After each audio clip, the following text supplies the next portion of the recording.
for a cancer survivor becoming hyper aware of any physical symptom or change in their body, and then, of course, interpreting this and jumping to the conclusion that is a sign of cancer recurrence is common.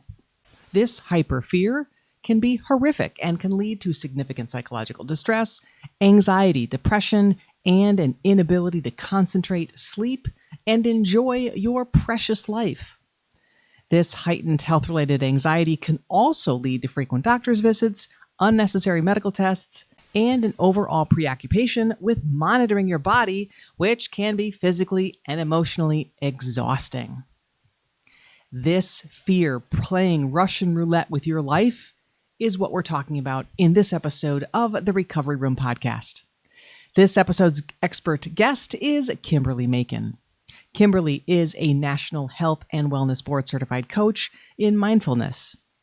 We will be discussing how to use a centering thought to quiet the potentially nagging fear of recurrence voice. She will also provide some tips and tools for you to create your own powerful centering thought. Whether you are podcast watching or listening, I appreciate you being here. I'm cancer physical therapist, Dr. Leslie Waltke. Please hang around until after the show as I'll offer you your episode recap, and you'll learn how you and I can engage directly in my incredible cancer survivor membership group, Recovery Room Plus. This is the Recovery Room podcast, discussing all things cancer recovery, bringing you the accurate information and next steps you need to be healthier, more confident, make better decisions, and live your best life after cancer. Kimberly Macon, welcome to the Recovery Room podcast. I am so excited to talk to you today. Hello. Thank you for having me. So grateful to be here. All right. So you, my friend, are a cancer survivor, and you are an expert in mindset, and you are a mindset coach. So as you are well aware, and as everybody out there listening, who most of our listeners either have cancer or a history of cancer, the fear of recurrence can be so powerful and so toxic and so heavy, and can change quality of life. So there are no easy answers. There's no easy fix. But I think there are tips and tools that we can use to help people's quality of life, or at least control the fear a little bit. And you and I have talked about using a centering thought, somewhere in the line of an affirmation, not really an affirmation, but and I would love to talk to you today about using centering thoughts or creating a centering thought to help manage the fear of recurrence, which we know is just sitting, everybody's different. Some people just literally close the door on cancer, walk away, never think about it again. Mm-hmm. That's not wrong. And there's other people that they are just haunted. And it can literally crush their quality of life and be toxic. And most people are in between, right? So let's just start by telling us what the heck is a centering thought? What is that? Sure. So a centering thought is something that you create for yourself. It's very personal.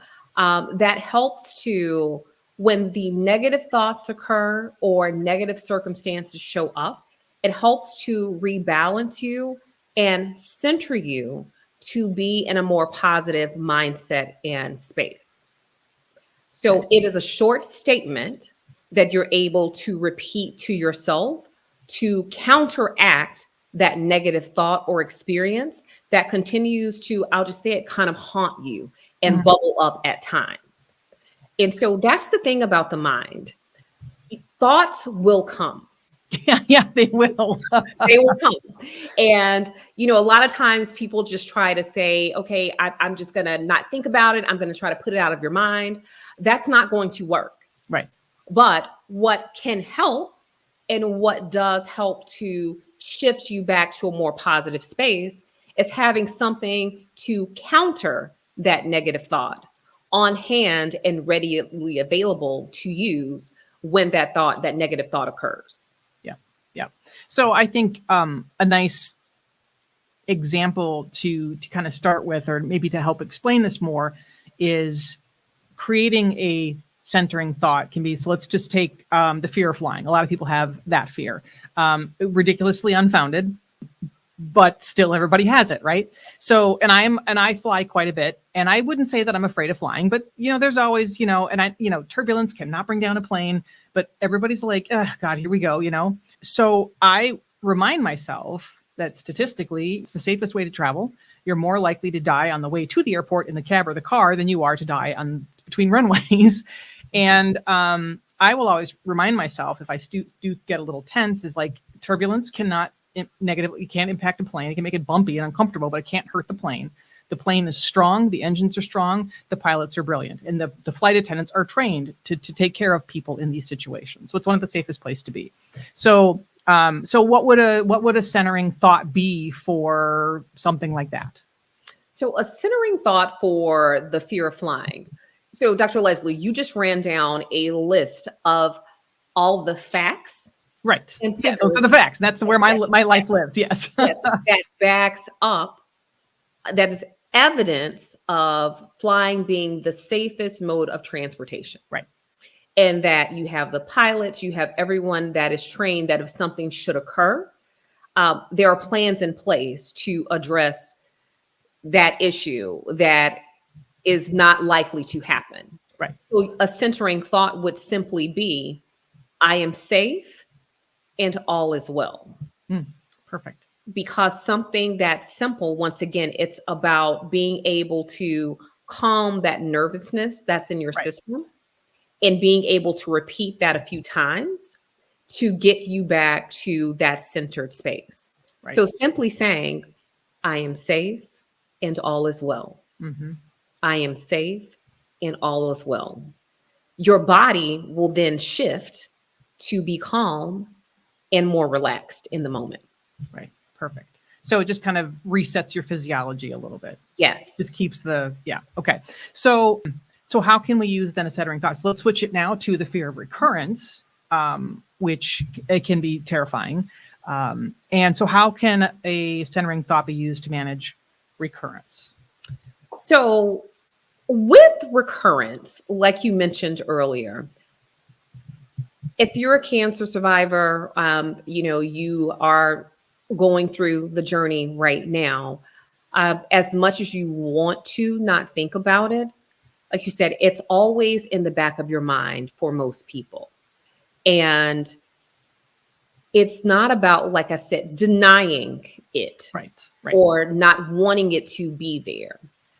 When you're creating the centering thoughts, it's truly about acknowledging your feelings and where you are in the journey. So that acknowledgement from the beginning is the thing that needs to happen to help you be able to move past it or work through it when it happens. Right. And so with recurrence, once again, life is going to march on. You are going to complete your treatments. You're going to ring a bell potentially. Your oncologist is going to say, okay, your body is free of disease at this point. Go forth and be merry. Right. and as much as you want to go forth and be merry, you will go on and you will have good days, but then there will be days where it's right there. Yeah. I'm feeling okay. Or you feel a slight pain somewhere. Mm-hmm. Oh my God, the cancer's in my bones. Yeah. And this is, as crazy as it may sound, like totally normal with how I think at times. Yeah. But the centering thought helps to, once again, bring you back to the reality of what is your situation. And I think that's key for everyone to really focus on, okay, what is the truth? Yeah. What are the facts? What are the facts? Yep. I know that I went through this entire process to get to a space of being disease-free, right? I had surgery. I did radiation. I did chemo, even post, cancer surgeries to ensure that the cancer does not come back based on it being fed by hormones, right? We as patients, you take all of these steps to combat recurrence. Right. Or minimize recurrence. Yeah. That's the whole point of doing treatment is to either eliminate or minimize risk. So, exactly. So that centering thought, once again, it's a way for your mind, for you to kind of put your mind back in that space of, okay, no, let's really focus on what my reality is. Yep. What truly is my current state? With a blend of where do I want to continue to be? Mm-hmm. And so my centering thought throughout my cancer journey was I am healed, I am whole, I am better than before. Very And how nice. I got to this space was, like I said, this was during my cancer journey. I still use the centering thought to this day now that I'm post Mm-hmm. active treatment and all the other pieces. But how I landed here was, once again, you hear the words, you have cancer. And the first thing you think, I don't want to die. Am I going to die? Yep. Yep. And so for me to be able to move forward and go through the journey, go through the treatments, I had to be able to bring myself back to the center. Mm-hmm. And the center is who you truly are. Like I said, it can be a combination of your desired state. So for me, my desired state was I want to be healed Yep. and whole again. Once again, despite the surgery, knowing that, my body was ripped apart, Yep. but I am still whole and then better than before. Yep. I don't want to return to who I was before. I want to be better than that. So I am healed, whole, and better than before. Yep. This centering thought, when the negativity comes up, I'm able to bring my mind back to, no, this is what's true and real for me now. Right. And you'll be surprised by this, I would say, because I've shared this with a lot of individuals, in the cancer space, who have gone through the journey. I've helped them kind of develop a centering thought for them. But you will see once you start developing these centering thoughts, it actually changes or really influences the decisions you make on a day-to-day basis. Mm-hmm. So Sure. if I say that I'm healed, I'm whole, I'm better than before, what are my daily actions that I'm taking to ensure that I manifest, right, Yep. Yep. this thing? Sure. Sure. If I'm better than before, what lifestyle changes have I made to ensure I'm getting close to this desired state? Yep. Yep. So healthier manifestations leads to healthier feeling, and healthier feeling is just going to lead to healthier choices. And that all just really kind of plays into itself. And again, going back to the facts, I always, and I should have begun this conversation by saying, and and I know, and everybody knows, but it still hurts and is scary, unrealistically, that talking about bad things does not make them more likely to happen.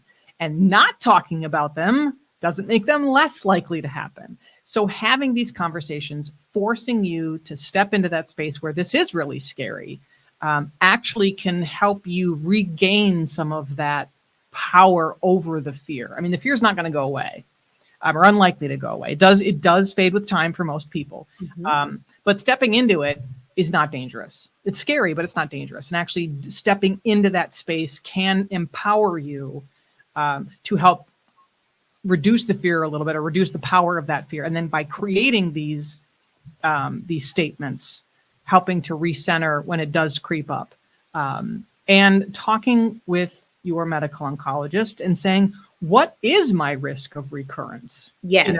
It literally ranges for people post-cancer from 0% to 100%. Very few people are on either edges of that. Most people are in the middle. But find out, how scared should I be? Honey, you don't got to worry at all. You got 2% risk and you're 95 years old. You're going to be dead in 3 years or something else anyway. Versus, you really should take advantage of what you can, because there is a 50% chance risk or whatever it is. But know what your risk is. And you're not going to get an absolute risk. And you are not a statistic.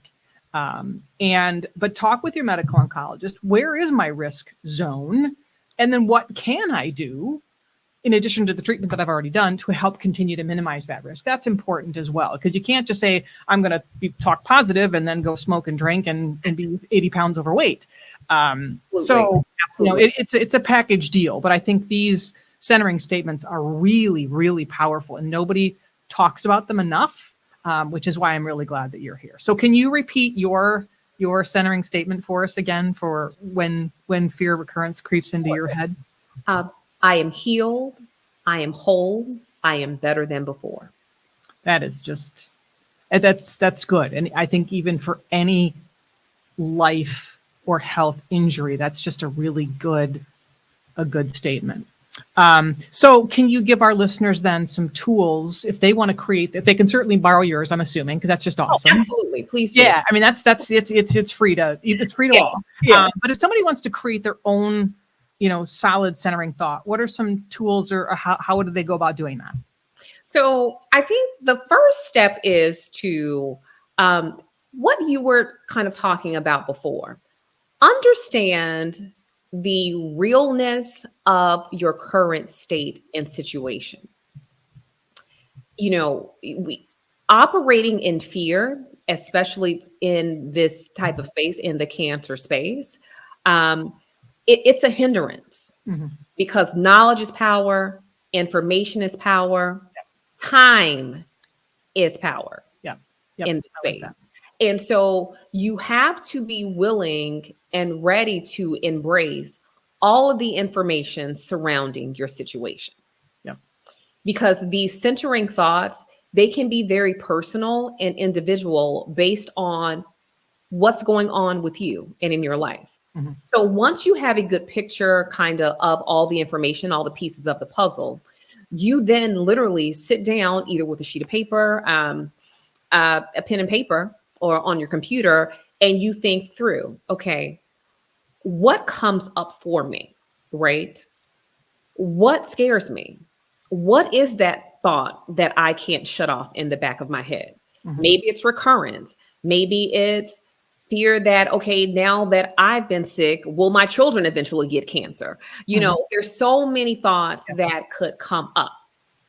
But once you have a good idea of kind of what are the recurring thoughts that are happening, that's where you can truly start to build, okay, this is what I have coming up. What is my desired state? Where do I want to be? But also, what are the facts? Yep. So it's a combination of these things, identifying what the recurring thought is that you can't seem to silence. Once you have that identified, what is my desired state, or what do I want the situation to look like? Okay. Then thinking through, okay, what are the facts of the situation? So that's kind of how you build your centering thought and statement, because the goal is, once again, whatever this thought is, it is the opposite of this negative recurring thing that's bugging you and won't go away. Yeah. You have to have something to counteract that. Yeah. So things like I am calm, I am strong, I am resilient. Yes. So it doesn't make it go away, but hey, dude, if you come knocking on my door, I'm calm, I'm strong, and I'm resilient. So you can knock all you want. I got you. That. Yes. Okay. Yes. Okay. You have something to say right there in that moment to address it. Yep. Because if you don't address it in the moment, it can send you down the rabbit hole and spiral. Yep. Yeah. Right. So, yeah. We all know that for sure. You don't want to do. Yeah, absolutely. And so that's what this is. The thought of this is I'm cutting it off right away. Yeah. So I see this bubbling up. I'm going to shut it down. Yep. And I'm shutting it down with what I know to be true. Right. Perfect. Well, Kimberly, thank you so much for this brilliant conversation. I think it's a very, very powerful tool for people. And people watching or listening, please, in the comment section, write to us. Tell us now that you've listened, what are your centering thoughts or what are your empowering statements? I'd love to see them. And I'd love you to share them. So, Kimberly, thank you so much again. And thank you, everyone, for watching and joining us today for this fabulous conversation. Bye. Absolutely. Bye-bye. I love having you in my listener community. So if you haven't already, please follow and subscribe to The Recovery Room on YouTube and Facebook, and to the Recovery Room podcast. Please share these wonderful free resources with your support groups, family, friends, and medical teams. I also have an incredible cancer survivor community membership group called Recovery Room Plus. I'd love for you to consider joining. In Recovery Room Plus, you get direct interaction with me, in-depth cancer recovery info and experts, and really cool live events like yoga, book discussions, cooking demos, member meets, and more. I would love to connect with you. You can learn more at recoveryroomplus.com. The link is in the show notes. For your episode recap, we discussed how worrying is not going to make your cancer come back, yet the fear of recurrence can be a serious detriment to your quality of life. So please be understanding and compassionate with yourself. Please talk with your physician to learn about your specific recurrence risk. And remember, you already have done all the best and biggest things to minimize your recurrence risk by completing your cancer treatment. Yet also ask, what lifestyle things can you do now to further minimize risk, if any, and then do those things. Kimberly gave you the tool of creating a centering thought that brings you back to what is real and your desired state of being. Repeating this reality will help refocus your brain and nervous system when those intermittent fears kick in. You are healed. You are whole. You are better than before. I'm Dr. Leslie Waltke signing out from the Recovery Room podcast. You have one body and one life. Care for them both well. Let's talk again soon.